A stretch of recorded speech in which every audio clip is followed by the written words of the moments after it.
Mtu yeyote anayependa kujadili matatizo anayavuta.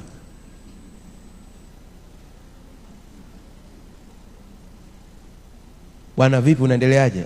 Tunapambana.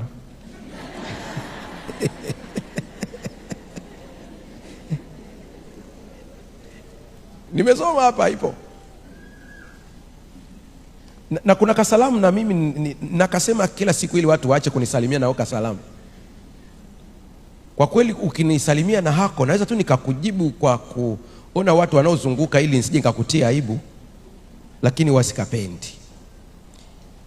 Za mihangaiko.